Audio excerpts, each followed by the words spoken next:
সম্মানিত হাজিরিন এবং যারা বিভিন্ন মিডিয়ার মাধ্যমে শুনতে পাচ্ছেন, আমাদের এই আলোচনা সিরাতুন নবী সাল্লাল্লাহু আলাইহি ওয়াসাল্লামের ধারাবাহিক আলোচনার প্রথম অধিবেশন আজকে থেকে শুরু হচ্ছে ইনশাআল্লাহ। প্রতি বৃহস্পতিবার লন্ডনের এশা টাইমের পরে উইন্টার টাইমে শুরু হবে এই সিরাতুন নবীর ধারাবাহিক আলোচনা।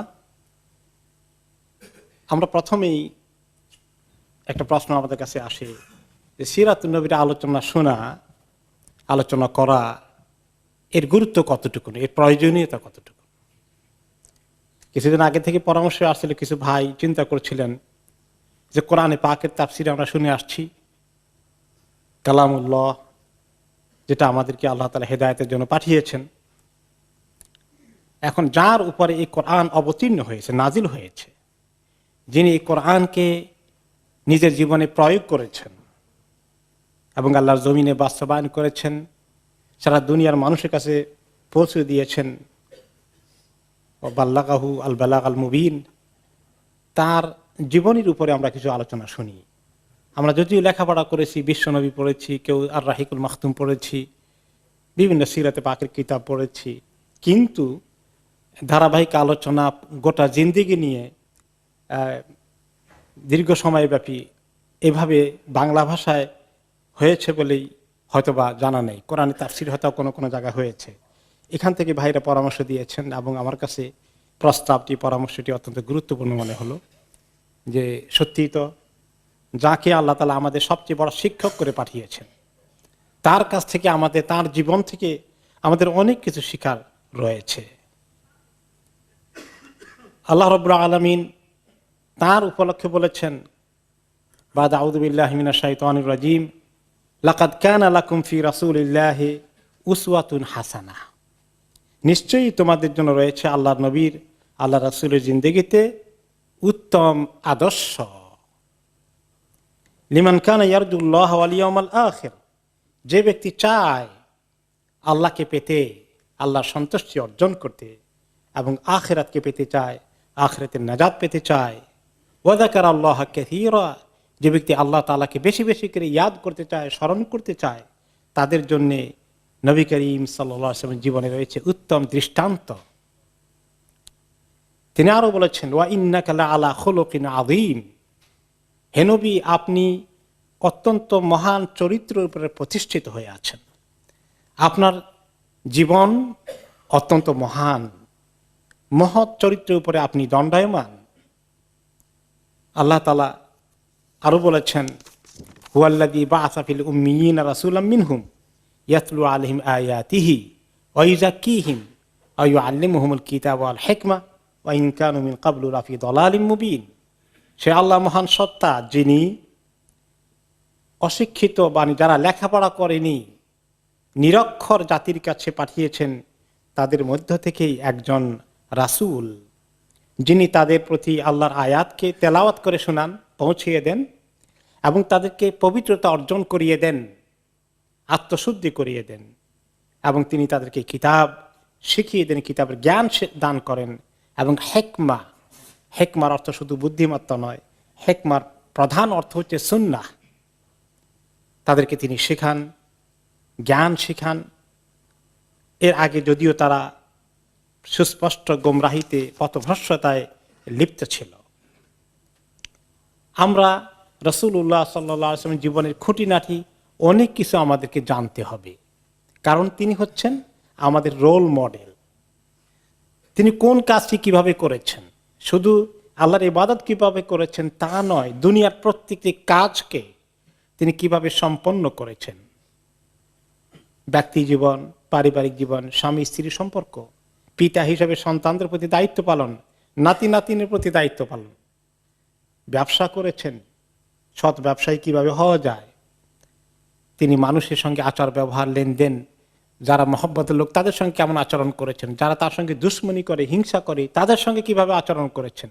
সমস্ত আদাব, আখলাক, এসব কিছু আমাদের জন্য অনুকরণীয় দৃষ্টান্ত।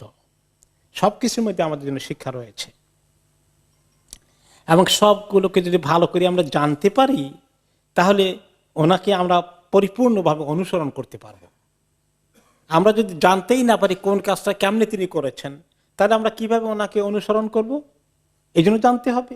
আল্লাহ তাআলা কোরআনে পাকে বলেছেন, কুল ইন কুনতুম তুহিব্বুনাল্লাহ ফাত্তাবিউনি, আপনি বলে দিন যদি তোমরা সত্যি আল্লাহকে মহব্বত করো, আল্লাহকে পেতে চাও, আল্লাহর ভালোবাসা অর্জন করতে চাও, তাহলে আমাকে অনুসরণ করো। ইউহিব্বুকুমুল্লাহ, তাহলে আল্লাহ তাআলা সত্যি তোমাদেরকে ভালোবাসবেন, তোমাদেরকে মহব্বত করবেন। ওয়া ইয়াগফির লাকুম যুনুবাকুম, এবং তোমাদের গুনাহগুলোকে ক্ষমা করে দেবেন। তাহলে নবী করিম সাল্লাল্লাহু আলাইহি সাল্লামকে অনুসরণ করাই হচ্ছে প্রকৃত আল্লাহর ভালোবাসা এবং আল্লাহ নবীকে ভালোবাসা। এবং রাসূলুল্লাহ সাল্লাল্লাহু আলাইহি সাল্লামকে ভালোবাসতে পারা, ভালোবাসাটা অর্জন করা একটা বিরাট একটা নিয়ামত। ওনাকে ভালোবাসলে খুব ফায়দা আছে, কিন্তু আমি কি ওনাকে সবচেয়ে বেশি ভালোবাসতে পারি? এটা তো একটা প্রশ্ন চলে আসে। তিনি হাদিসে বলেছেন কি, লা ইউমিনু আহাদুকুম হাত্তা আকুনা আহাব্বা ইলাইহি মিন ওয়ালাদিহি ওয়া ওয়ালিদিহি ওয়ান নাসি আজমাইন, তোমাদের কেউ পরিপূর্ণ মুমিন হতে পারে না, পরিপূর্ণ মুমিন হতে পারবে না, কোনো ভালো মুমিন হতে পারবে না যতক্ষণ না আমি তার কাছে, তার পিতা মাতা, তার সন্তান সন্ততি, সমস্ত মানুষ থেকে সবচেয়ে বেশি প্রিয় না হই, সবচেয়ে বেশি মহব্বতের না হই, ততক্ষণ পর্যন্ত তোমরা ভালো মুমিন হতে পারবে না। এখন আমরা কি আসলে ওনাকে এরকম মহব্বত করি? আমাদের ছেলে মেয়েকে যেভাবে মহব্বত করি, স্ত্রী স্বামী একে অপরকে যেভাবে মহব্বত করি, পিতামাতা, সবচেয়ে বেশি কি ওনার মহব্বতটা আছে কিনা, এটাও তো একটা চিন্তার বিষয়, প্রশ্ন আছে। আমরা ওই লেভেলে পৌঁছেছি কিনা, কিভাবে ওই লেভেলে অর্জন করা যায়? এই জন্য সিরাতে পাকের আলোচনা শুনলে এবং এগুলো জানতে পারলে হয়তো আমাদের ওনার ব্যাপারে আরো ধারণা সুন্দর হবে এবং ওনার প্রতি মহব্বত আরো বাড়তে থাকবে ইনশাআল্লাহ। সে নিয়তেই আমরা এই আলোচনা সূত্রপাত করেছি।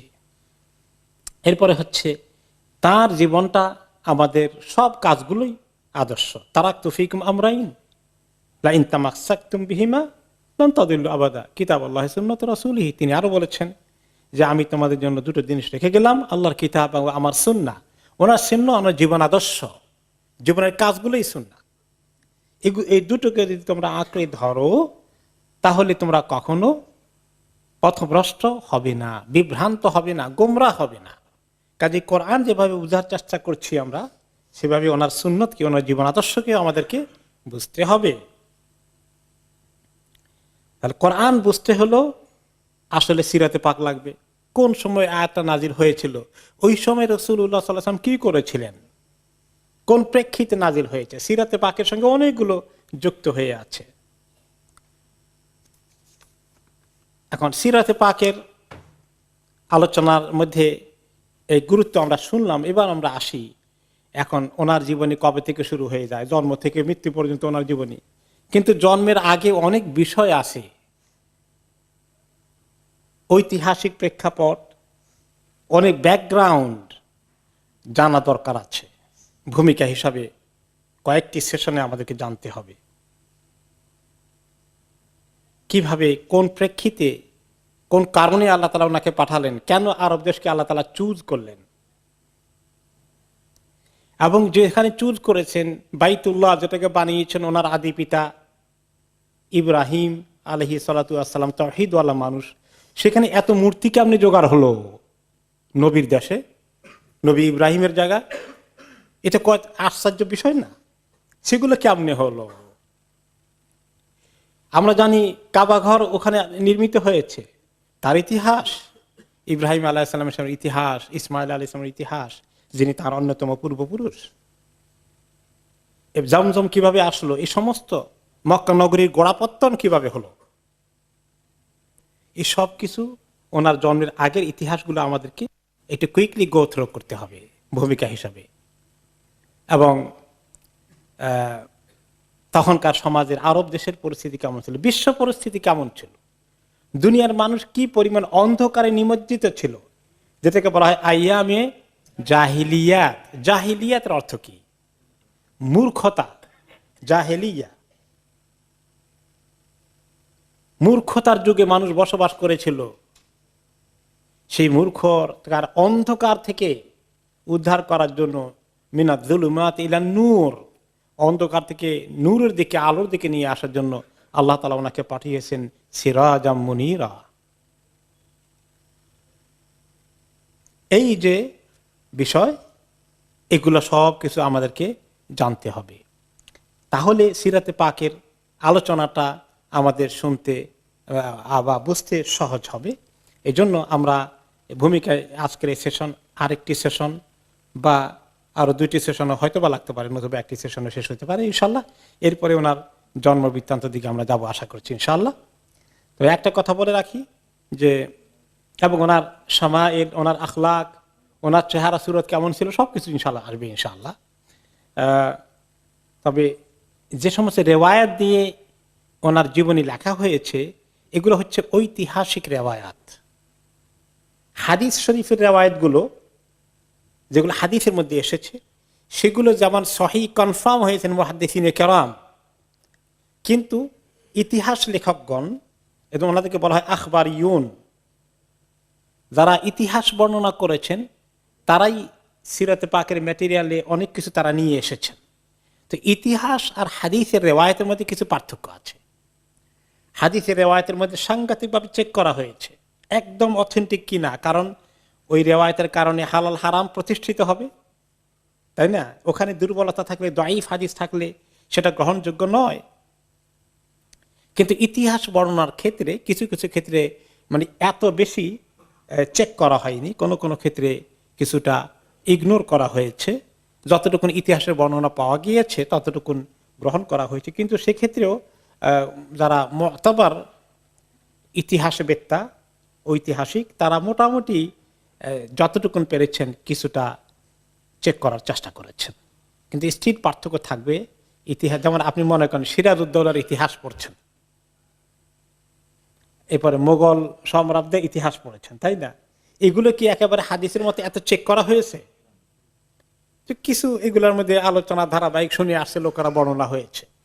তো এরকম এই মৌলিকভাবে ইতিহাসের মধ্যে কিছুটা এরকম থাকে।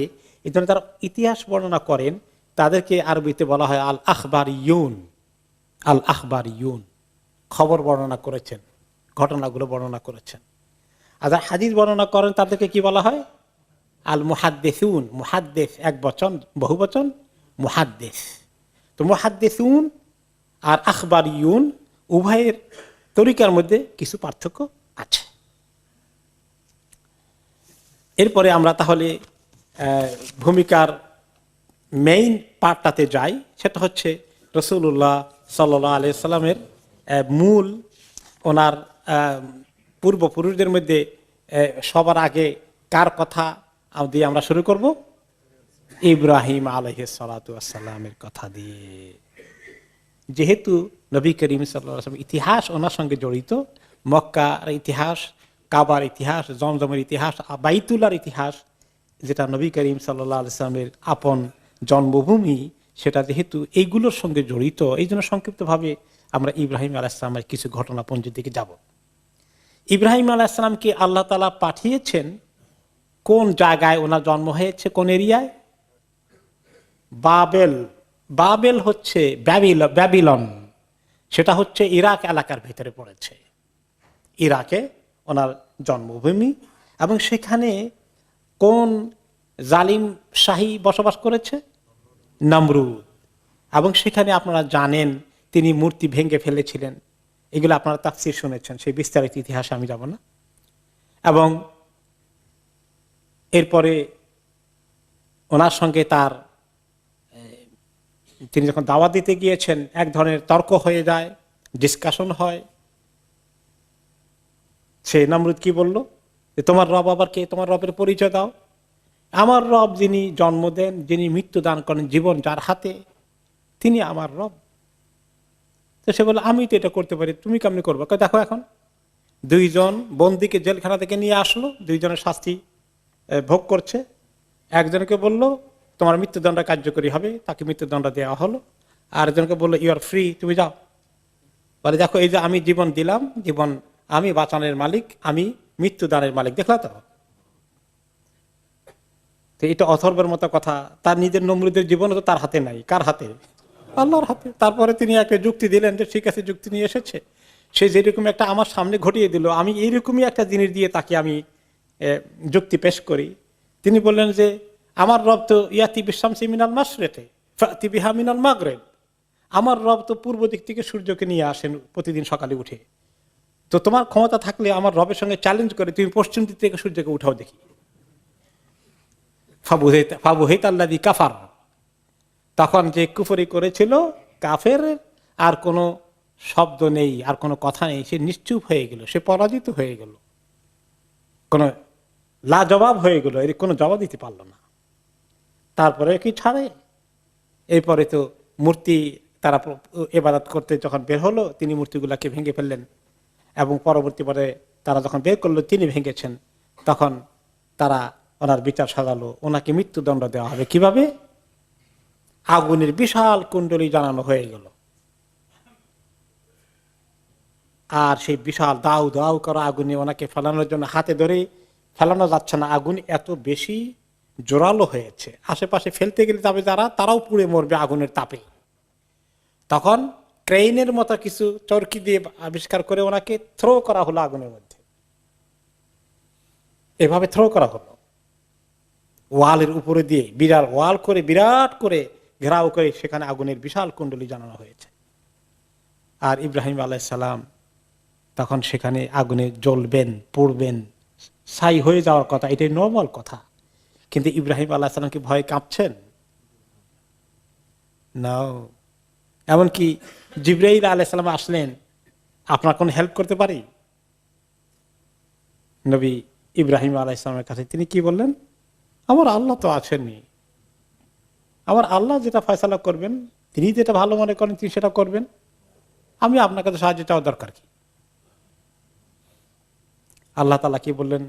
কুলনা ইয়া নারু কুনি বারদাম ওয়া সালামান আলা ইব্রাহিম, আমি বলে দিলাম হে আগুন তুমি কি হয়ে যাও, বারদান ওয়া সালামান, তুমি আগুন শীতল হয়ে যাও, ঠান্ডা হয়ে যাও, এবং শান্তিদায়ক হয়ে যাও ইব্রাহিমের প্রতি। শুধু ঠান্ডা হয়ে গেলে যদি তিনি থেমে দিতেন, আল্লাহর হুকুম তো পালন করে মাখলুক গুলো, ঠান্ডা এমন ঠান্ডা হতো যে ইব্রাহিম এবার ঠান্ডায় মরে যেতেন। তো আল্লাহ তাআলা কি করলেন যে সালামান, এমন ঠান্ডা যেটা তার জন্য নিরাপত্তার কারণ হয়, তার জন্য শান্তির কারণ হয়, এর চেয়ে বেশি ঠান্ডা করো না আবার। কারণ আল্লাহর হুকুম যদি চূড়ান্ত পর্যায়ে মানে, তো এমন ঠান্ডা হতে পারে যে ঠান্ডায় মানুষ মরেও যায়। ইব্রাহিম আলাইহিস সালাম সে পরীক্ষায় পাশ করলেন, তার পিতা সহ, তারপরেও তারা নরম হয় না, পিতাকে দাওয়াত দিচ্ছেন। আজার সে তার নিজে মূর্তি পূজার বিরাট এক ব্রাহ্মণ, সে এটা প্রচারক, তাদের ধর্মের পুরোহিত। আপন পিতাকে তিনি চেষ্টা করলেন বহু রকমে আল্লাহ দিকে দাওয়াত দিতে, কিন্তু পিতা তো শুনেই না, বরঞ্চ বললো এই কথা যদি বলো আর তুমি যদি মূর্তি পূজায় না আসো লাকতুলান্নাক, আমি তোমাকে কতল করে ফেলবো। তখন তিনি দেখলেন যে আর তো এখন বাবা আমাকে কতল করতে আসলে জান বাঁচানো ফরজ, আমি যদি আবার বাবাকে উল্টা কতল করতে হয়, বাবা দরকার নাই, আমি এই জমিন ছেড়েই চলে যাব।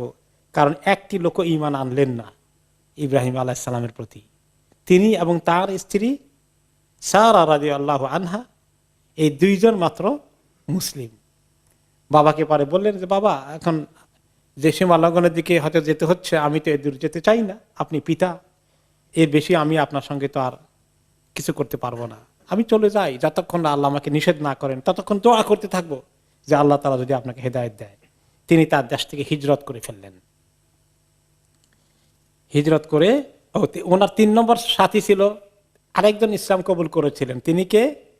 ওনার ভাতিজা লূত আলাইহিস সালাতু ওয়াস সালাম। এই তিনজনে মিলে হিজরত করে চলে আসলেন।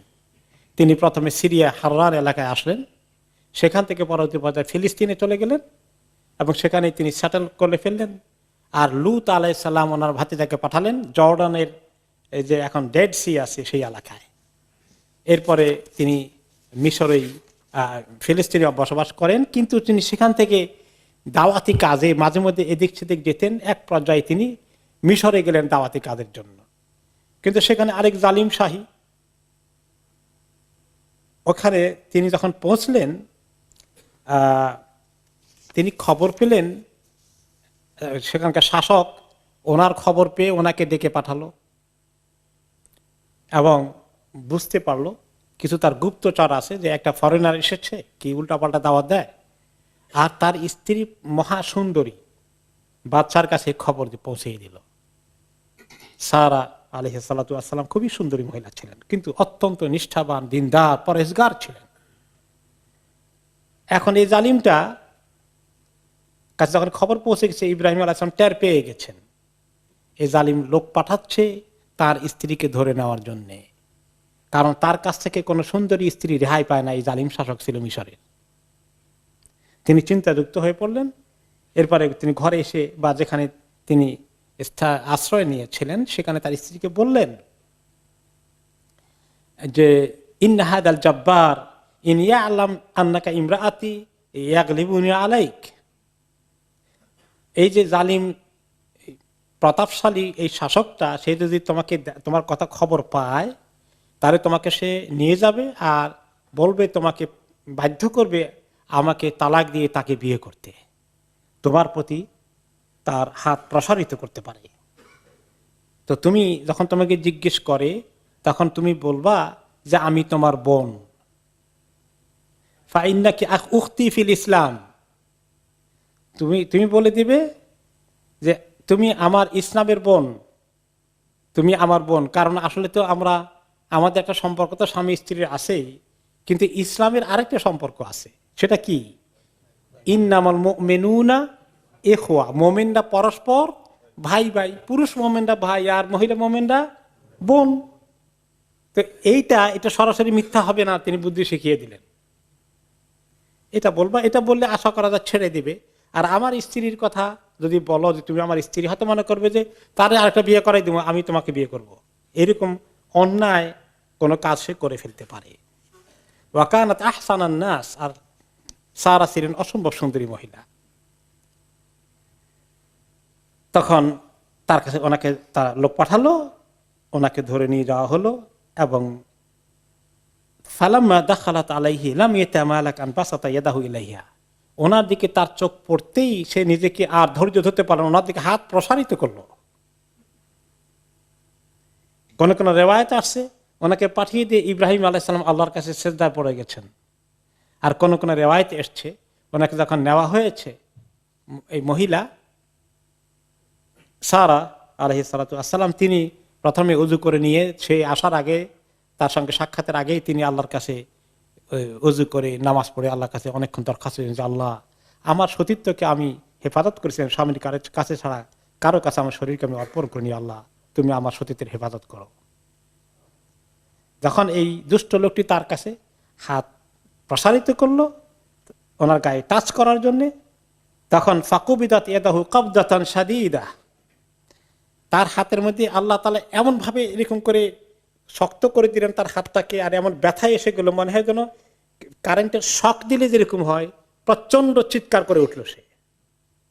তার এটা এমন ভাবে শক হয়ে গেল এখানে, এটার ব্যথা এখন তার জান যায়, আর হাতকে সে নাড়াচাড়া করতে পারছে না। কবদাতান শাদীদা, শক্ত করে তার হাতকে মনে হয় মুচকে দেওয়ার মতো হয়ে গেল। ফাকাল লাহা উদঈল্লাহা আন ইউতলিকা ইয়াদি ফালাকিল্লাহ আল্লাহ আদুররাক, বলে, এখন সে বলে, এই মহিলা তুমি আল্লাহর কাছে দোয়া করো, আল্লাহর কাছে দোয়া করো, আল্লাহ আমার হাতটা ঠিক করে দিক, আল্লাহর কসম আমি তোমাকে কোনো কিছু করব না। তিনি দোয়া করলেন যে আল্লাহ তাকে ছেড়ে দেন। তারপরে হাত ঠিক হওয়ার পরে জালিম আবার হাত বাড়িয়েছে। আবার যখন এরকম তার হাত মানে প্রচন্ড ব্যথা করে হাতকে ধরা হয়েছে, শক্ত করে মুচকি দেওয়ার অবস্থা, চিৎকার করছে, আবার একই কথা বললো, তুমি দোয়া করো আল্লাহর কাছে, আল্লাহ আমার হাতটাকে ঠিক করে দিন, আমি তোমার কোনো ক্ষতি করব না। এইভাবে পরপর 3 বার করলো জালিমটা, কথা রাখলো না। তৃতীয়বার সে টের পেয়েছে যে এটা তো অসম্ভব, তখন সে তার লোকদেরকে ডাকলো, বললো, ইন্নাকা ইন্নামা জিতানি বিশাইতান, শয়তান একটাকে নিয়ে আসছো, আমার তো অবস্থা কাহিল, জলদি করে বের করে নিয়ে যাও। এটা কোন কোন রেওয়ায়েতে আসছে, ওকে। আবার কোন কোন রেওয়ায়েতে আসছে যে সহিহ বুখারী রেওয়ায়েতে আসছে, ইব্রাহিম আলাইহিস সালামকে যখন নিয়ে গেল, ধরে ওনাকে সহ উনি আসেন, ইব্রাহিমকে আগে নিয়ে গেছেন বাদশাহ, বলে যে ওই মহিলা কে তোমার সাথে? বলেছে এটা তো আমার বোন। তো পরে তিনি আবার যখন স্ত্রীর কাছে আসলেন বলছে যে আমি তো বলে দিছি তুমি আমার বোন, খবরদার তুমি আবার উল্টাপাল্টা কিছু বলো না, তুমি আসলে আমার বোন, কারণ দিনই বোন, তুমি আর আমি ছাড়া দুনিয়া আর কোনো মুসলিম নেই, আমরা ইন্নামাল মুমিনুনা ইখওয়াতের মতো। এরপরে তিনি গেলেন, ওনাকে নিয়ে যাওয়া হলো। যখন সেই রেওয়ায়তে আসে, বুখারী রেওয়ায়াতে, যে শুধু হাত নয়, তার গোটা বডি জমিনের মধ্যে পড়ে অবশ হয়ে গেল, সে নড়াচড়াই করতে পারছে না। তখন সারা রাদিয়াল্লাহু আনহা আল্লাহ তাআলার কাছে দোয়া করলেন, আল্লাহ এই জালিমকে আপনি যদি হায়াত ফেরত না দেন, তার লোকজন মনে করবে আমি আপনার তাকে বোধ মেরেই ফেলছি, পরে তো তারা আমাকে শেষ করে ফেলবে, আল্লাহ আপনি তাকে ফেরত দেন। এভাবে করে করে তো তারপরে শেষ পর্যন্ত উনি মুক্তি পেলেন। এমনকি ওই জালিম কোন আসছে যে সে ওনার সঙ্গে একটা কৃত দাসী দিয়ে দিলেন, যে সে প্রথমে শয়তান বললো, পরে আর বললো যে না, মহিলা তো বোধ হয় শয়তান না, বরং তো মহিলা এক অসম্ভব কোন কামেল ওলি আল্লাহ, ওলিয়াতুল্লাহ, এরকম কিছু হবে। তো তার ভিতরে এরকম একটা রেসপেক্ট চলে আসলো। সর্বশেষে তিনি তাকে তার বাছাই করা একটা কৃত দাসী সাথে দিলেন, যে এই খাদেমা নিয়ে যা তোমার সারা জীবন খেদমত করবে। কোন কোন রেওয়ায়তে আসছে এমনকি স্বয়ং তার মেয়েও নাকি ছিল, এটা তার নিজের মেয়ে ছিল নাকি, কোন কোন রেওয়ায়তে আসছে। যাই হোক, পরবর্তী পর্যায়ে তিনি তাকে নিয়ে আসলেন। এই হলেন যে কৃতদাসী দান করেছিল, অথবা ওই জালিম বাদশাহের মেয়ে, তার নাম হচ্ছে হাজের, তাকে আমরা হাজেরা বিবি বলি, আসলে নাম হলো হাজের তার নাম। এখন এই হাজেরকে নিয়ে আসলেন। এরপরে তিনি সেখান থেকে, মিশর থেকে আবার ফিলিস্তিনে চলে আসলেন। ওনার মূল কেন্দ্রভূমি, নবুয়ত প্রচারের কাজ তিনি ফিলিস্তিনে করেছিলেন, সেখানেই তিনি আবার নিয়ে আসলেন। ইতিমধ্যে ওনার এই দাসীকে ওনার বিবি সারা ওনাকে অ্যালাউ করলেন, ওনার মালিকানায় দিয়ে দিলেন। আর ওই জমানায় যদি কেউ কৃত দাসীর মালিক হন, মনিব হন, তাহলে আল্লাহ এটা অ্যালাউ করেছিলেন যে সে তার মতো সঙ্গে স্ত্রীর মতো শারীরিক মিলামিশা করতে পারবে, এবং তিনিই করতে পারবেন, আর কেউ করতে পারবেন না, মানে স্ত্রীর মর্যাদার কাছাকাছি। এইরকম তিনি তার সঙ্গে যখন সম্পর্ক রাখলেন। আর সারা ছিলেন নিঃসন্তান মহিলা, বহুদিন থেকে ওনার সন্তান হচ্ছিল না। আর সেই নিয়তেই সারা চিন্তা করলেন, আমার তো সন্তান হয় না, এই মহিলাকে যদি ওনার সঙ্গে আমি দাম্পত্য জীবনের মতো ব্যবহার করতে অ্যালাউ করি, তাহলে আল্লাহ কোনো সন্তান দিলে তো আমাদের সন্তান হয়ে যাবে। তখনই আল্লাহ তাআলা ওনাকে এই সন্তান দিলেন। তখন বয়স কত? 80 বছর ইব্রাহিম আলাইহিস সালামের বয়স। আল্লাহ তাআলা ওনাকে এই সন্তান দিলেন। সন্তান পাওয়ার পরে এখন সন্তান বড় হচ্ছে। এখন যেটা হয় সতীনের, এই সতীনের সন্তান নাই, ওই সতীনের সন্তান হয়েছে, এখন তো মনে মনে জেলাসি চলে আসলো, একটু হিংসা হিংসা ভাব। এখন দেখা যায় যে উনি আর ওনাকে টলারেট করতে পারেন না, বরদাস্ত করতে পারেন না। দুই সতীনে এখন তুমুল যুদ্ধ শুরু হয়ে যাচ্ছে ঘরের মধ্যে। এদিকে আল্লাহ তাআলারও কিছু মানসা, আল্লাহ তাআলারও কিছু মর্জি আছে, কিছু প্ল্যান পরিকল্পনা আছে। তো আল্লাহ তাআলা ইব্রাহিম আলাইহিস সালামকে ইঙ্গিত দিলেন, তোমার এই যে মহিলা, যে সন্তান ইসমাইল আলাইহিস সালামের জন্ম হয়েছে, তাকে, তার মা হাজেরকে তুমি কোথায় নিয়ে যাও?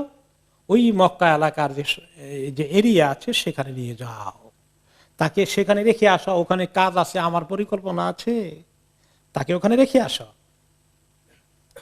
ইব্রাহিম আলাইহিস সালাম শিশু ইসমাইল এবং তার মা হাজেরকে নিয়ে মক্কার মরুভূমির একটা নির্দিষ্ট জায়গায়, আল্লাহ তাআলা যেখানে ওনাকে ইঙ্গিত করেছেন, জিবরাইল আলাইহিস সালামকে পাঠিয়ে যে জায়গা দেখিয়ে দিয়েছেন, সেখানে তিনি ওনার স্ত্রী এবং ছেলে মেয়েকে রাখলেন।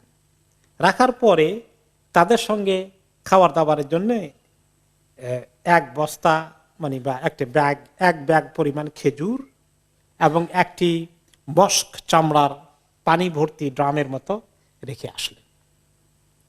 তো এখন এই পানি আর খেজুর ওনাদের একমাত্র সম্বল। পানি আর খেজুর তো দিন যাচ্ছে মোটামুটি। আস্তে আস্তে যখন পানি সেরে ফুরিয়ে গেল, তখন তো কষ্ট শুরু হয়েছে। তার আগে ইব্রাহিম আলাইহিস সালাম রেখে সুম্মা কাফা ইব্রাহিম মুনতালিকান, ইব্রাহিম আলাইহিস সালাম তাদেরকে রেখে তিনি এখন চলে যাচ্ছেন। কিছু ব্যাখ্যা করার মতো, বলার মতো ভাষা ওনার কাছে নাই, তিনি আল্লাহর হুকুমে রেখে যাচ্ছেন। এবং তিনি কুদাই এলাকার দিকে, মেসফালা পার হয়ে যে কুদাই, এই এলাকা দিয়ে তিনি রওনা হয়ে যাচ্ছেন, ফিলিস্তিনের দিকে চলে যাবেন। এখন এই মহিলা ইসমাইল আলাইহিস সালামের মা বলছেন, ইয়া ইব্রাহিম আইনা তাযহাব, ইব্রাহিম কোথায় চলে যাচ্ছেন আপনি? ওয়া তাতরুকুনা বিহাদাল ওয়াদি আল্লাযী লাইসা বিহি আনিসুন ওয়ালা শাই, এমন একটি ধুধু প্রান্তরে রেখে যাচ্ছেন যেখানে কোনো জনবসতি, কোনো মানুষ যার সঙ্গে আমরা একটু মিশতে পারবো বা কিছু আমাদের সময় কাটবে, আমাদের সাহারা হবে, কিচ্ছু যেখানে নাই, এমনকি দানা পানি খাবার কিচ্ছু যেখানে নাই, এমন জায়গায় রেখে চলে যাচ্ছেন। ফাকালাত লাহু যালিকা মিরারান ওয়া জাআলা লা ইয়ালতাফিতু ইলাইহা, মহিলা কয়েকবার এই কথা বললেন, কিন্তু ইব্রাহিম আলাইহিস সালাম কোনো জবাব দিচ্ছেন না, তার দিকে ফিরেও তাকাচ্ছেন না। কষ্ট হচ্ছে ওনার, তিনি তাদের প্রতি দুর্ব্যবহার শাস্তি দেওয়ার জন্য নয়। ফাকালাত লাহু, প্রথমে বলেছিলেন কি আমাদেরকে শাস্তি দিয়েছেন, কোন কোন রিওয়ায়াতে আসছে, নাকি আল্লাহর হুকুম? ফাকালাত লাহু আল্লাহু আমারাকা বিহাযা, যে আল্লাহ তাআলা কি আপনাকে এভাবে রেখে যেতে আমাদেরকে হুকুম করেছেন? ক্বালা নাম, তিনি বলেন হ্যাঁ তাই, আমার আল্লাহ এই নির্দেশ দিয়েছেন। ক্বালাত ইযান লা ইউদাইউনা, তখন তিনি বলেন তাহলে আশা করছি আল্লাহ আমাদেরকে হালাক করে দেবেন না, ধ্বংস করে দেবেন না, বরবাদ করবেন না, আমাদের আস্থা আছে আল্লাহর প্রতি। অনেক রিওয়ায়াতে এসেছে ইলামান তাকিলুনা, ইব্রাহিম কার হাতে আমাদেরকে রেখে চলে যাচ্ছেন? ক্বালা ইলাল্লাহ, তখন তিনি জবাব দিয়েছিলেন আল্লাহর কাছে রেখে গেলাম তোমাদেরকে। ফাকালা রাদিতু, ঠিক আছে আল্লাহর কাছে রেখে যান, আল্লাহর হুকুমে ঘটে যায়, আমরা মেনে নিলাম। সুম্মা রাজাত, অতঃপর তিনি আর ওনার পিছনে পিছনে গেলেন না। ইব্রাহিম আলাইহিস সালাম সামনের দিকে যেতে থাকলেন, পিছনে তাকাচ্ছেন না, অনেক কষ্ট হচ্ছে, আদরের সন্তান 80 বছর বয়সে পেয়েছেন, এই সন্তানকে রেখে যেতে হবে এই ধুধু প্রান্তরে, কত কষ্ট ওনার মনে। ওনাদের সামনে কোনো কথাই বলছেন না। অতঃপর যখন তিনি সানিয়া এলাকা পার হয়ে গেলেন, ওনার চোখের দৃষ্টির বাইরে চলে গেল, তখন তিনি ওই যেখানে আল্লাহর ঘর হবে ওই দিকে মুখ করে আল্লাহর কাছে দোয়া করলেন, যে দোয়াটা আল্লাহ তাআলা কোরআনে পাকে উল্লেখ করেছেন, যে দোয়াটি এসেছে সূরা ইব্রাহিমের মধ্যেই, রব্বানা ইন্নী আসকানতু মিন যুররিয়াতি বিওয়াদিন গায়রি যী যারইন ইনদা বাইতিকাল মুহাররম, হে আল্লাহ আমি আমার সন্তানকে, আমার বংশধরকে, আমার স্ত্রী পরিবারকে রেখে গেলাম এমন একটি প্রান্তর, যেটা ধুধু প্রান্তর, যেখানে কোনো চাষাবাদ, গাছপালা, ক্ষেত খামার কিচ্ছু নেই। ইনদা বাইতিকাল মুহাররম, আপনার পবিত্র ঘরের কাছে। তখন কি আল্লাহর ঘর তৈরি হয়েছে? হয় নাই তো। তো তিনি বলছেন কেন? বলেন তো কেন বলছেন?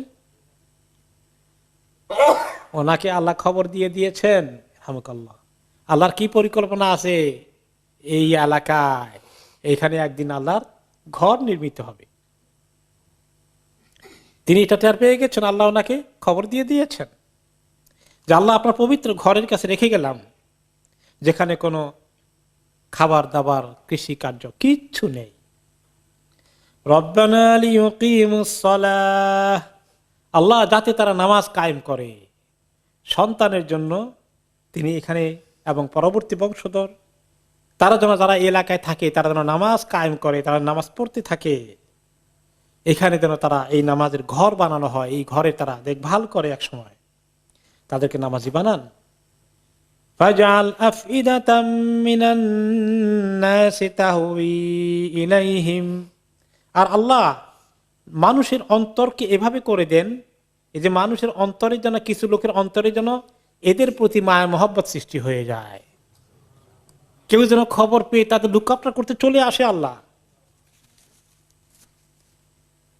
ওয়ারযুকহুম মিনাস সামারাতি লাআল্লাহুম ইয়াশকুরুন, আর আল্লাহ তাদেরকে ফল ফলাদি থেকে রকমারি ফল ফ্রুটের আপনি রিজিক দান করেন।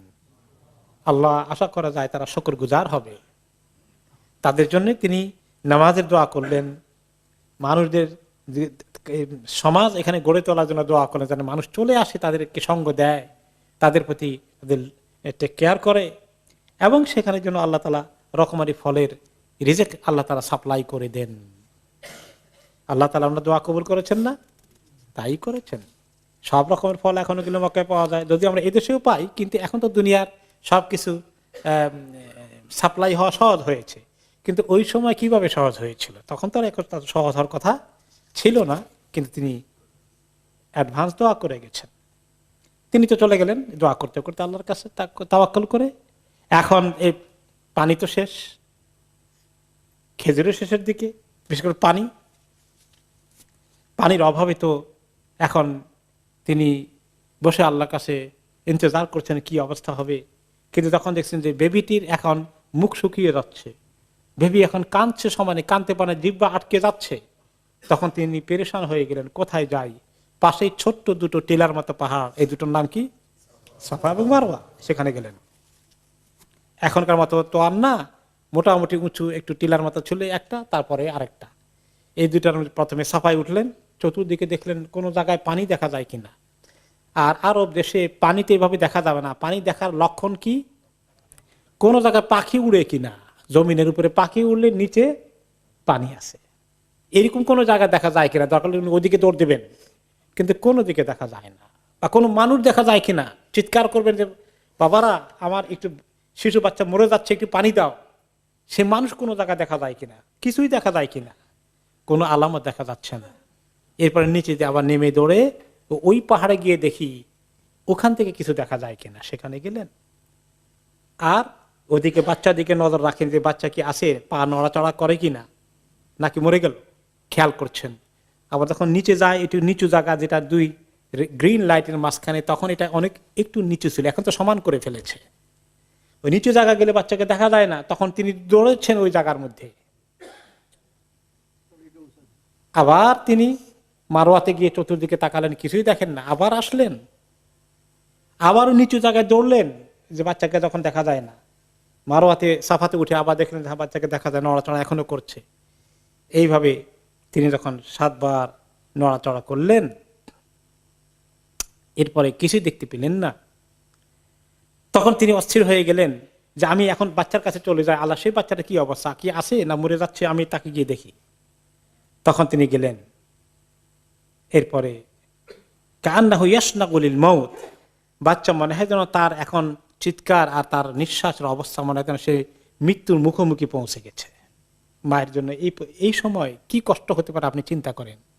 মাদের দুঃখ, নিজের কোলের বাচ্চা যদি এইভাবে কষ্ট পায়, এর চেয়ে বড় দুঃখ তাদের আর কিছু হতে পারে না। তারপরে তিনি বললেন লাউ যাহাবতুল্লাহ আলী ওয়াহিসু আহাদান, তিনি আবার গেলেন। কিন্তু তারপরে তিনি দূর থেকে দেখতে পেলেন এবার যে কিছু একটা যেন আওয়াজ পাওয়া যাচ্ছে। ফাকালাত আগিস ইন কানা ইনদাকা খাইর, কে আওয়াজ দিচ্ছ, কি নড়াচড়া শব্দ পাচ্ছি? তোমার কাছে ভালো কিছু থাকলে, আমি যে বিপদে আছি, ভালো কিছু থাকলে আমাকে খবর দাও, উদ্ধার করার জন্য কিছু তোমার কাছে আছে কিনা। তখন উনি এই জায়গায় যখন আসলেন বাচ্চার কাছে, তখনই দেখেন যে সেখানে কিছু একটা আওয়াজ পাওয়া যাচ্ছে। দেখেন নাই তিনি, কিন্তু আওয়াজ পাচ্ছেন। বলে যে তুমি কে, আওয়াজ পাচ্ছি, নড়াচড়া পাচ্ছি, তোমার কাছে ভালো খবর থাকলে একটু হেল্প করো আমাদেরকে। তারপরে তিনি জমিনের মধ্যে ওনার পাখা দিয়ে একটু সামান্য খোদাই মতো করলেন। আর ওই সময় জমিন থেকে ফাম্বাসাকাল মা, পানি নিচে থেকে পানি উঠে আসলো। এবং নবী করিম সাল্লাল্লাহু আলাইহি সাল্লাম বলেন যে ফাযাহাবাত উম্মু ইসমাঈল ফাজআলাত তাহফিরু, উম্মু ইসমাইলের মা কি করলেন, যে পানি যে উঠছে, পানি যাতে চলে না যায়, হারিয়ে না যায়, চতুর্দিকে গিয়ে নষ্ট না হয়ে যায়, উম্মু ইসমাইল একটু ঘের বানালেন, বাঁধের মতো করলেন, ঘেরাও দিলেন, যে এতটুকু জায়গায় পানিটা যেন টিকে থাকে, তা না হলে পানিতে চলে যাবে, হারিয়ে যাবে, শুকিয়ে যাবে। তো রাসূলুল্লাহ সাল্লাল্লাহু আলাইহি ওয়াসাল্লাম বলেন, ইসমাইলের মাকে আল্লাহ রহম করুন, তিনি যদি এইরকম না করে আরো ছেড়ে দিতেন, তাহলে জমজম আরো বিশাল হয়ে যেত। তিনি তো ঘেরাও দিয়ে ছোট করে ফেলেছিলেন। এটাও আল্লাহ তাআলার কুদরত আর কি। আল্লাহ তাআলা এতটুকুনি চেয়েছেন। লাউ তারাকাত জামজাম আও লাউ তাগরিফ মিনাল মা লাকান জামজাম আইনান মাইনান। তিনি জমজমকে এতটুকু সীমাবদ্ধ না করে ফেললে জমজম বিরাট একটা বড় ঝর্ণাধারা এবং বড় পানির একটা আধার অনেক বড় হয়ে যেত। এরপরে তিনি পানি নিজে পান করলেন, বাচ্চাকে পান করালেন। এরপরে আলহামদুলিল্লাহ আল্লাহ তাআলা ওনাকে শান্তি দিলেন। এখন তিনি এই অবস্থায় আছেন। আর তখন দেখা গেল যে পানির সন্ধান পেয়ে ওই মুহূর্তেই হয়তো বা না কিছুক্ষণ পরে অথবা পরের দিন, সেটা টাইম এভাবে দিনক্ষণ আসে নাই, যে ওই জায়গা থেকে একটু দূর দিয়ে ইয়ামান থেকে জোরহুম কবিলার একটি দল, কারণ কবিলার লোকেরা তখন আরব দেশে তারা সেটেল হতো না এক জায়গায় পার্মানেন্টলি। এখন আমাদের দেশে যাযাবর যারা আছে বেদুইন, আমাদের দেশে কি বলে এদেরকে, বেদেদেরকে বলে, বেদেরা আসলে বেদুইন থেকে আসছে, মানে শব্দটা ওইখান থেকে এসছে। তারা এক জায়গা থেকে আরেক জায়গায় তাদের গরু ছাগল নিয়ে চলে যায়, আর আশেপাশে কোন জায়গায় পানি আছে যখন তারা সফর করতে করতে দেখে যে কোনো জায়গায় পাখি উড়ে কিনা, তখন তারা দেখলো যে অমুক জায়গায় এই জমজমের উপরে পাখি উঠছে। তখন তারা বেশ দূরে ছিল, একদম পাশে না, তখন তারা সেখান থেকে তাদের একজন বা দুইজনকে পাঠালো যে যাও তো দেখি ওইখানে পাখি উড়ে পানির কোনো সন্ধান আছে কিনা। এই জায়গা দিয়ে তো আমরা অনেকবার আসা যাওয়া করেছি, কোনোদিন তো এখানে পাখি উঠতে দেখিনি, দিস টাইম এবারে পাখি উঠতে দেখা যাচ্ছে, তাহলে তো নিশ্চয়ই পানির সন্ধান আছে কিনা। দুইজনকে পাঠানো হলো, তারা আসলো, এসে তারা দুইজন বলল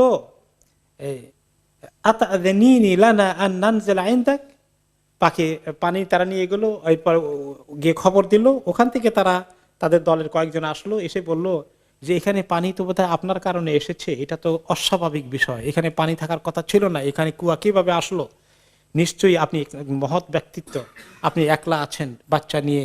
এবং তারা কিছু আলাপ আলোচনা খোঁজ খবর নিয়ে বলে আপনি পারমিশন দিলে আমরা কি করব, আপনার এখানে আশেপাশে আমরা বাড়ি ঘর করে এখানে থাকার ব্যবস্থা করব, আপনাকে একলা আর কষ্ট করতে হবে না। ওই যে ইব্রাহিম আলাইহিস সালাম দোয়া করেছিলেন না, আল্লাহ লোকদের দিলকে তাদের দিকে নিয়ে আসেন। তারা তখন এই জুরহুম কবিরা লোকেরা সেখানে সেটেল হয়ে গেল। এবং এক পর্যায়ে ইব্রাহিম আলাইহিস সালাম বড় হয়েছেন, এবং বড় হওয়ার পরে ওনারা যখন টিনএজারের বিগিনিংয়ে আছেন, তখন কি ঘটনা ঘটলো, কোরবানির ঘটনা আসলো, তাই না? মনে আছে? এই কোরবানির ঘটনায় আল্লাহ রাব্বুল আলামিন ইব্রাহিম আলাইহিস সালামকে আরেক বড় পরীক্ষায় পার করলেন। সেখানে তিনি ওই ঘটনা আমরা শুনেছি, রিপিট করতে চাই না। তারপরে এভাবে তিনি টাইম টু টাইম বারে বারে দেখতে এসেছেন তার ছেলেকে, তার বিবিকে বা হাজেরা রাদিয়াল্লাহু আনহাকে। এক পর্যায়ে ওনার আম্মা ইসমাইল আলাইহিস সালাম আম্মা ইন্তেকাল করে ফেললেন। এরপরে ইব্রাহিম আলাইহিস সালাম, ইসমাইল আলাইহিস সালাম বড় হয়েছেন, এবং সেই জুরহুম কবিলা যারা ইয়ামান থেকে এসেছিল, যেখানে সেটেল হয়েছিল ওনাদের পাশে, তারা এক পর্যায়ে তাদের একটা মেয়েকে উনি বালেগ হওয়ার পরে সময় মতো বিয়ে করিয়ে দিলেন। তিনি বিয়ে করলেন, মোটামুটি সংসার চলছে। এবং ইব্রাহিম আলাইহিস সালাম এসেছিলেন বেড়াতে, দেখতে যে তার পরিবার তো, তার স্ত্রী তো ইন্তেকাল করেছেন, আর ছেলেটা আছে কি অবস্থা আছে দেখে আসি, খোঁজ খবর নিতে আসছিলেন। কি হলো, এসে দেখেন যে ইসমাইল বাড়িতে নাই, আছে শুধু তার স্ত্রী। তো তিনি পরিচয় দেন নাই, বললেন যে আমি দূর থেকে আসছি, একজন মানুষ, তোমাদের খোঁজ খবর নিতে, তোমরা ভালো আছো কিনা, তোমার স্বামী কই, কোথায় গিয়েছে, বাইরে কাজে গিয়েছে, তো কখন আসবে, আসবে তো এরকম অনেক সময় দেরি হবে, তো তোমাদের সংসার কেমন চলে, ঠিকঠাক আছে সবকিছু? ওকে ওকে তখন বলেন যে ফাকালাত নাহনু বাশার নাহনু ফি দীকিন ওয়া শিদ্দাহ ফাশাকাত ইলাইহি, বলে আর কি, আমরা মানুষ হিসাবে তো আছি, আমাদের অবস্থা যা কাহিল, সংসারে মানে কষ্ট, দুর্গতিতে দিন যায়, অর্থনৈতিক কষ্টে আছি, সুখ শান্তি নাই। এই ঘরে এসে কোনো সুখ শান্তি পাইলাম না, মানে দুনিয়াবি জৌলুস কিছুই পাই নাই, কষ্টের দিন, টানাটানি সংসার চলে আর কি, কোনো রকমে যায় আর কি দিন। অভিযোগের সুরে কথা বলল। তখন ইব্রাহিম আলাইহিস সালাম বললেন যে তোমার স্বামী আসলে সালাম দিও, যে একজন মুরব্বী এসেছিলেন, আপনার সম্পর্কে জিজ্ঞাসা করেছেন, আর জিজ্ঞাসা করেছিলেন যে আমাদের সংসার কেমন যায়, আর তুমি বলে দিও আমি বলছিলাম আনাফি জাহাদিন ওয়া শিদ্দা, এই ঘরে ঢুকে এই ঘরে এসে বিয়ে শাদী করে আমি যা মুশকিলে আছি, কত কষ্টের দিন যায়। তো এগুলো তাকে বলো। আর বলেও তারপরে ইসমাইল আলাইহিস সালাম ঘরে আসলেন, আসার পরে বললেন, আচ্ছা গন্ধ পাচ্ছি, কার কার কার গন্ধ পাচ্ছি, আচ্ছা আচ্ছা কে আসছিলেন এরকম এরকম চেহারা, ওরে উনি তো আমার বাবা, চলে গেছেন, কি কথা হয়েছে, এই জিজ্ঞাসা করেছে। তুমি কি উত্তর দিয়েছ? আমি উত্তর দিয়েছি যে আপনার ঘরে তো মানে অভাব অনটন লেগেই আছে, এগুলো বলছিলাম আর কি। তো ফাহাল আওসা কি বিষয়, কোনো কিছু তোমার কাছে ওসিয়ত করে গেছে আমাকে বলার জন্য, কোনো কিছুর কথা বলে গিয়েছে, কোনো মেসেজ দিয়ে গেছে? কলাত নাম, হ্যাঁ মেসেজ দিয়েছে যে আমারানি আন আকরা আলাইকা সালাম ওয়া ইয়াকুল গায়্যির আতাবাতা বাবিক, আমাকে বলছে যে ছেলে আসলে বা ওই ইসমাইল আসলে তাকে সালাম দিও, আর বলবা যে যে তোমাদের দরজার চৌকাঠ বদলাতে বলেছে, দরজার চৌকাঠ পাল্টাতে বলেছে। তখন তিনি বললেন, যাকা আবি, ইনি ছিলেন আমার বাবা ইব্রাহিম আলাইহিস সালাম, ওয়াকাদ আমারানি আন উফারিকাকা, তিনি নির্দেশ দিয়ে গেছেন আমি তোমার সঙ্গে সম্পর্ক ছিন্ন করে ফেলতে, আমি তোমাকে তালাক দিয়ে দিচ্ছি, তুমি তোমার বাপের বাড়ি চলে যাও। এখন এখান থেকেই অনেকে দলিল নেয় যে ইব্রাহিম আলাইহিস সালাম বলছেন ছেলে ইসমাইলকে তালাক দিতে, কাজে বাবা যখন বলবে ছেলে তার বিবিকে তালাক দিয়ে দিতে হবে, এরকম কথা পাওয়া যায় কিন্তু আমাদের সমাজে, পেয়েছেন? আর যে যে বাবা এই কথা বলে উনি মনে হয় যেন ইব্রাহিম আলাইহিস সালাম আর কি। কোথায় ইব্রাহিম আলাইহিস সালাম, কোথায় আমি আর আপনি, দেখেন তো অবস্থা। ইব্রাহিম আলাইহিস সালাম আল্লাহর নবী, তিনি জানেন এই মহিলার মৌলিক ত্রুটি আছে, তিনি এই ইসমাইল আলাইহিস সালাম নবী হচ্ছেন, নবীর স্ত্রী হওয়ার উপযুক্ত তিনি নন। কাজেই যে নবীকে আল্লাহ তাআলা গাইড করেন ওয়াহি দিয়া, সেই নবীর সঙ্গে আপনি নিজেকে তুলনা করছেন, এটা প্রচন্ড আহাম্মকি ছাড়া কিছু না। খবরদার, পুত্রবতীকে দেখতে পারি না আর বাবা হুকুম দেবে আর ছেলে তার ইবাদত করবে বাবার হুকুম মেনে, দ্যাট ইজ টোটালি রং। ওকে, এরপরে তো মহিলা চলে গেলেন, ওয়াতাজাওয়াজা মিনহুম ইমরাতান উখরা, তখন জুরহুম কবিলার লোকেরা তাদের মধ্যে থেকে আরেকজন পাত্রী ঠিক করে বললো যে না এরা তো ভালো মানুষ, ঠিকই আছে, তার বাবা ইব্রাহিম এসেছিলেন, উনি নিশ্চয়ই ভালো কথাই বলেছেন। তারা রাগ গোসা না করে আরেকটি ভালো পাত্রী তারা জোগাড় করে দিল। এরপরে বেশ কিছুদিন পরে আবার ইব্রাহিম আলাইহিস সালাম আসলেন ছেলের সংসার দেখতে, তখন ইসমাইল আলাইহিস সালাম বাড়িতে নেই। বলে যে আইনা ইসমাইল, ইসমাইল কোথায়? বলেন যাহাবা ইয়াসির, উনি তো শিকার করতে গিয়েছেন, শিকার করে মানে হরিণ বা এই জাতীয় কোনো কিছু হালাল প্রাণী শিকার করতে গিয়েছেন। কর আল্লাহ তানজিল ফাতুতইম ওয়া তাশরাব, তখন তিনি বললেন তো আপনি বসেন, মুরব্বী কোন জায়গা থেকে আসেন, কি সময়, তার পরিচয় দেন নাই, তো আপনি বসেন, খাওয়া দাওয়া করেন, একটু রেস্ট নেন। তখন তিনি জিজ্ঞেস করলেন ইব্রাহিম আলাইহিস সালাম, ওমা তো আমুকুম ওমা শরাবুকুম, আমাকে খানা পিনা খাবার খাইতে বললা, পান করতে বললা, মা তোমাদের খাবার কি কি খাও আর পানীয় কি কি কি কি জিনিস পান করো এখানে? ক্বালা তাআমুন আল্লাহম ওয়া শারাবুন আল মা, আমাদের খাবার হচ্ছে গোশত আর পানীয় হচ্ছে পানি। কারণ ওখানে আর কোনো খাবার নাই, কোনো গম চাষ হয় না, কিচ্ছু হয় না, কোনো কৃষিকাজ মক্কা তখন হতো না, মেইনলি শুধু গোশত খায়, রুটি ছাড়াই গোশত খায়। তখন তিনি দোয়া করলেন, আল্লাহুম্মা বারিক লাহুম ফি তাআমিহিম ওয়া শারাবিহিম, আল্লাহ তাদের এই খাবারের মধ্যে যে গোশত খায়, আল্লাহ এটার মধ্যে আল্লাহ আপনি বরকত দান করেন, আর যে তারা পানি খায় আল্লাহ তাআলা পানির মধ্যে আপনি বরকত দান করেন। ফাকাল আবুল কাসিম সাল্লাল্লাহু আলাইহি ওয়াসাল্লাম, এই বর্ণনা করতেছিলেন এই হাদিসটি নিজে রাসূলুল্লাহ সাল্লাল্লাহু আলাইহি ওয়াসাল্লাম। তখন তিনি মন্তব্য করলেন রাসূলুল্লাহ সাল্লাল্লাহু আলাইহি ওয়াসাল্লাম ঐতিহাসিক ঘটনা বলার পাশাপাশি বারাকাতু দাওয়াতি ইব্রাহিম, যে এটা ইব্রাহিম আলাইহিস সালামের দোয়ার কারণেই সম্ভব হয়েছে। মক্কা লোকেরা তখন রুটি ছাড়া, ভাত ছাড়া, চাউল ছাড়া, অন্য কিছু ছাড়া শুধু গোশত আর পানি খেয়ে তাদের জিন্দেগি নর্মাল থেকেছে। এটা একমাত্র ইব্রাহিম আলাইহিস সালাম দোয়া করেছিলেন, ওই যে যাওয়ার সময় ফেলে গিয়েছিলেন, ওয়ারযুকহুম, আল্লাহ তাদেরকে রিজিক দান করেন, এবং পরে এসে আবার দোয়া করলেন বারাকাতের। এই কারণে ফাহুমা লা ইয়াখলু আলাইহিমা আহাদুন বিগাইরি মাক্কা ইল্লা লাম ইউআফিকাহ, নবী করিম সাল্লাল্লাহু আলাইহি ওয়াসাল্লাম একটা সায়েন্টিফিক কথা বললেন যে মক্কা ছাড়া আর কোনো শহরে কোনো লোকজন কোনো কওম যদি শুধু গোশত আর পানি খেয়ে জীবন কাটায় তাদের শরীর নরমাল থাকবে না। কথা ঠিক কিনা বলেন?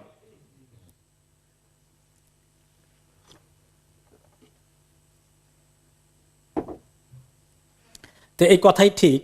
তাহলে মক্কার গোশত মধ্যে তিনি দোয়া করে কিন্তু সেটা ইব্রাহিম আলাইহিস সালাম পর্যন্ত টিকে থাকবে না। অনেক ওলামায়ে কেরাম বলেছেন মক্কা শহরে ওখানকার লোকাল গোশত যদি আপনি খান, ছাগল, ভেড়ি অথবা দুম্বা, এগুলোর গোশত এত হার্মফুল হবে না। কারণ ওই যে ইব্রাহিম আলাইহিস সালাম দোয়া করে গেছেন বারাকাল্লাহু ফি বারাকাল্লাহুম আল্লাহুম্মা বারিক লাহুম ফি তাআমিহিম ওয়া শারাবিহিম, এদের গোশত এই এবং পানির জন্য দোয়া করছে। এই জন্য মক্কায় হজে ওমরায় গেলে কিছু গোশত খেয়ে নিলে আশা করা যায় কম ক্ষতি হবে। জানি না সাইন্টিফিক্যালি কতটুকু টিকবে, কিন্তু this is the opinion of some scholars. Okay, এরপর নবী করিম সাল্লাল্লাহু আলাইহি ওয়াসাল্লাম বলেন ওয়ালাম ইয়াকুন লাহুম ইয়াউমা ইদিন হাব্বুন, যে ওই সময় মক্কায় কোনো দানা ছিল না। দানা বলতে কোনো বীজ দানা, শস্য দানা, ধান, চাল, গম, এইরকম কোনো বীজ জাতীয় কিছু ছিল না। লাউকান আল্লাহুম হাব্বুন দা আলাহুম ফিহি, এরকম কিছু থাকলে তিনি অবশ্য দোয়া মিস করাতেন না, সেটার জন্য দোয়া করতেন। ছিল না, কি দোয়া করবেন? যেগুলো আছে ওগুলোর জন্য বরকতের দোয়া করেছেন। অতঃপর তিনি জিজ্ঞেস করলেন ওয়াসআলাহা আন আইশিহিম ওয়া হাইয়াতিহিম, তাদের দিন কেমন যাচ্ছে, সংসার কেমন যাচ্ছে, খোঁজ খবর নিলেন। ঠিক আছে মা, তুমি এ ঘরে তোমার সুখ শান্তি আছে কিনা, মোটামুটি তুমি হ্যাপি আছো কিনা? তখন মহিলা বললেন নাহনু বিখাইরিন ওয়া সাআতিন ওয়া আসনাত আলাল্লাহ, বলে আলহামদুলিল্লাহ অনেক খায়ের মধ্যে আছি, অনেক ভালো অবস্থায় আছি, আমাদের কোনো অভাব অনটন নাই, এবং অনেক আল্লাহ তাআলার প্রশংসা করলেন, অনেক আলহামদুলিল্লাহ অনেকবার বললেন মহিলা। তখন তিনি বললেন যখন তোমার স্বামী আসে বলবা, তাকে সালাম দিবা আর বলবা যে তার ঘরের চৌকার যেন ঠিক মতো রেখে দেয়। ইসমাইল আলাইহিস সালাম যখন আসলেন, হাল আতাকুম মিন আহাদ, কেউ আসছিল নাকি? ওই যে গন্ধটা পান, আসছিল তো এরকম মুরব্বি, এরকম এরকম এরকম, কি কথা বলেছে, এই কথা বলেছে, তুমি কি বলেছি, তারপরে কি ওসিয়ত করে গেছে, কিছু বলছে আপনাকে বলতে, আপনি ঘরের চৌকা ঠিক আছে রেখে দেওয়ার জন্য। তখন বললেন ওকে, সালাম দেওয়ার পরে এটা বলছে, আচ্ছা আচ্ছা আচ্ছা, যাকা আবি, তিনি আমার পিতা, ওকে, ওয়ান্তিল আতবা, তুমি আমার দরজার চৌকাঠ, ও আমার আনি আন উমসিকাকা, আমাকে বলে দিয়েছেন আমি যেন তোমাকে সুন্দর করে দাম্পত্য জীবনে অটুট রাখি, বজায় রাখি তোমার সাথে। তারপরে তিনি চলে গেলেন। এরপরে আবার আরেকটু সময় আসলো, আরেক সময় আসার পরে বেশ কিছুদিন পরে আবার আসলেন। তখন ইসমাইল আলাইহিস সালাম মোটামুটি সুঠাম দেহের অধিকারী, ওনার কৈশোর পেরিয়ে, যৌবনের পেরিয়ে এবার তিনি মোটামুটি সুস্থ দেহের কর্মী হিসাবে ওনার জীবন গড়ে উঠেছে। এই সময় আসলেন, এসে তখন ইসমাইল আলাইহিস সালাম ইয়ে করছেন, বসে একটা গাছের নিচে বসে বসে ওনার ওই বর্ষা, তীর এগুলাকে ঠিক করছেন, কারণ শিকার করতে যাবেন, ওইটাই মেনলি ওনাদের খাবার দাবারের ইয়ে। এই সময় ওই একটা গাছের নিচে বসে তিনি ঠিক করছিলেন। ইব্রাহিম আলাইহিস সালাম ওইদিকে আসতে তিনি দেখে ফেলেছেন বাবা ছেলেকে, ছেলে বাবাকে উঠে দৌড়িয়ে যেভাবে আলিঙ্গন করা দরকার, মোলাকাত করে আলিঙ্গন করে, হ্যাঁ, তারপরে কথাবার্তা বলে এরপরে ঘরে গেলেন, কথাবার্তা বলেন, খাওয়া দাওয়া করলেন এবং বললেন যে দেখো বাবা ইসমাইল, ইন্নাল্লাহ আমারানি বিআমরিন, আল্লাহ তাআলা আমাকে একটা আরেকটি বড় কাজের হুকুম দিয়েছেন। ক্বালা ফাসনা মা আমারাকা রাব্বুক, আপনার আল্লাহ যে হুকুম দিয়েছেন করে ফেলেন, কোনটা করতে বলেছেন? ক্বালা ওয়াতুঈনুনি, তুমি আমাকে হেল্প করবা, আমাকে সঙ্গ দেবা? ক্বালা উঈনুকা, অবশ্যই আপনাকে সঙ্গ দেব। ক্বালা ফাইন্নাল্লাহ আমারানি আন আবনি হাহুনা বাইতান, আল্লাহ আমাকে ইশারা করে দিয়েছেন এই যে জায়গাটা, ওই জায়গায় আমাকে ঘর বানাতে হবে, আল্লাহর ঘর, বাইতুল্লাহ হবে এখানে। ওকে, এরপরে যে বাপে বানাবেন ঠিক করলেন।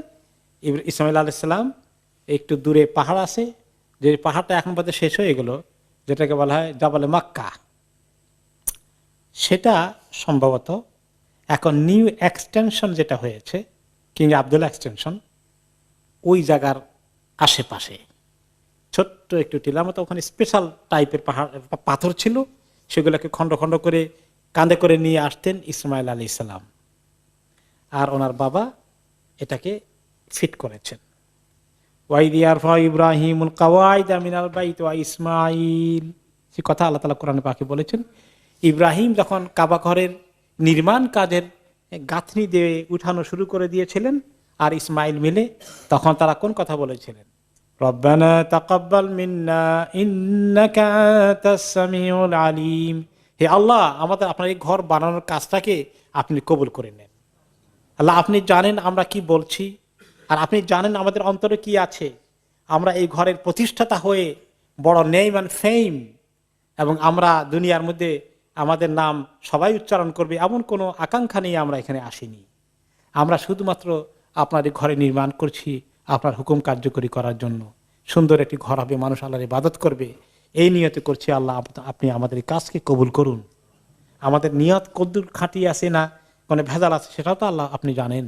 কাজে আমরা দরখাস্ত দিচ্ছি, আপনি আমাদেরকে কবুল করেন। এরপরে আসলো যে ইব্রাহিম আলাইহিস সালামের ঘরের কাজ সম্পন্ন হয়ে গেল।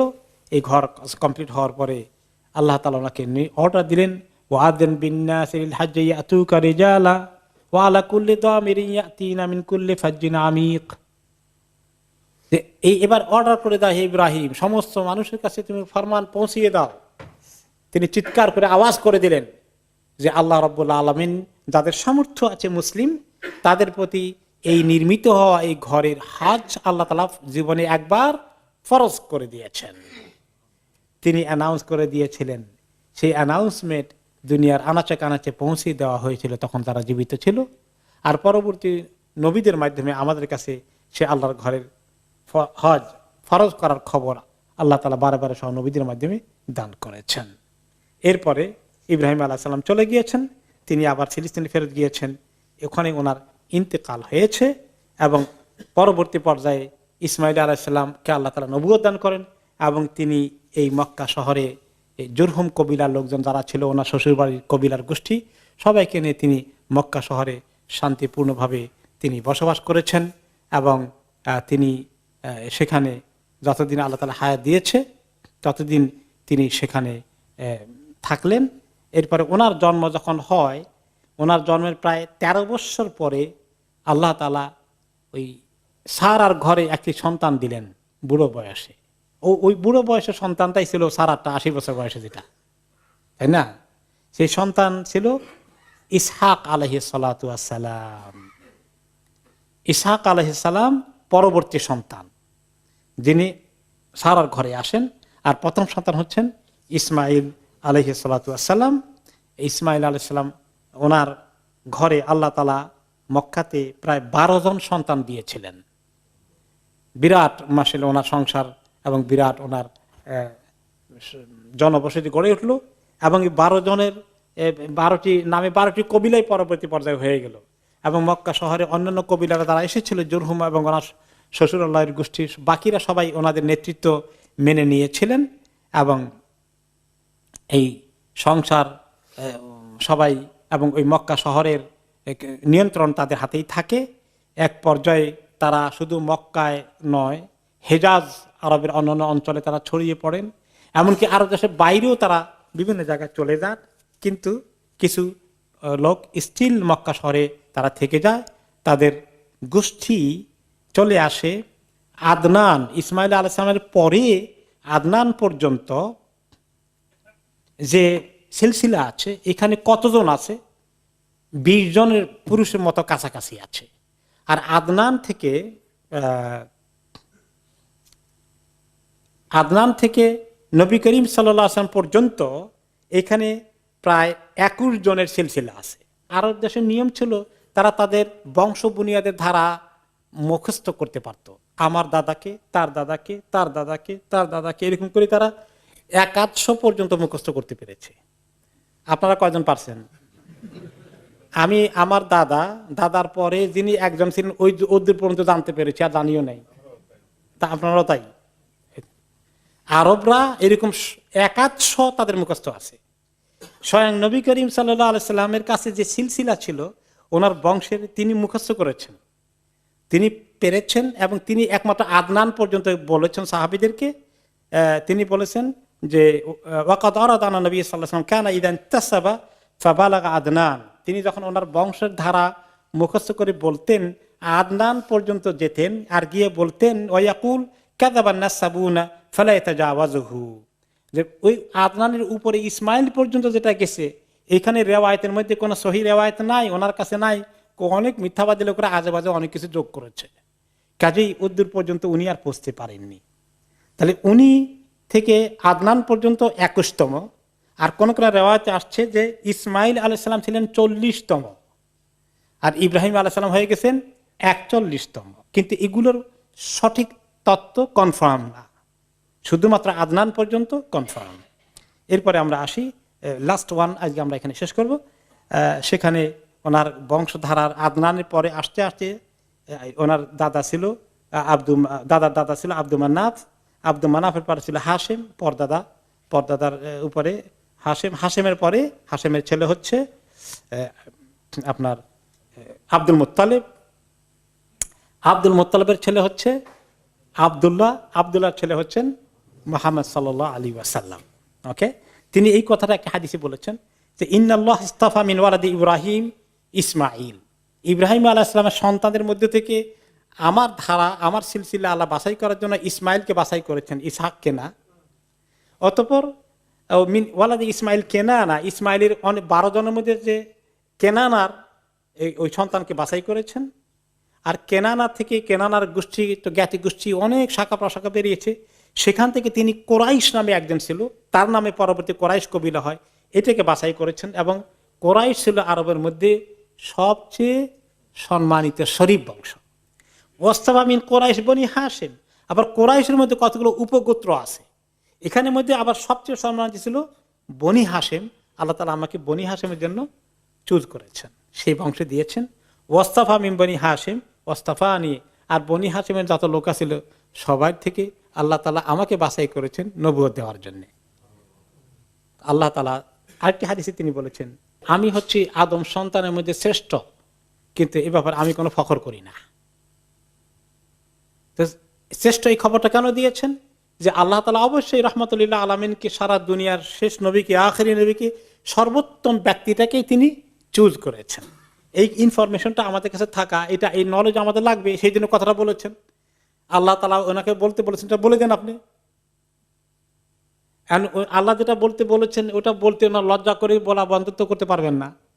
ওইটা বলে আবার বলেছেন মনে রেখো, এটা জন্য আমি কোনো ফখর করি না, ওয়ালা ফখর। এখানে থাকলো। এরপরে আমরা ইনশাআল্লাহ আজকে এখানে শেষ করে আমাদের ভূমিকার একটা বড় অংশ আমরা কভার করেছি। ইনশাআল্লাহ আগামী সপ্তাহে আমাদের ভূমিকার বাকি অংশ চলতে থাকবে ইনশাআল্লাহ।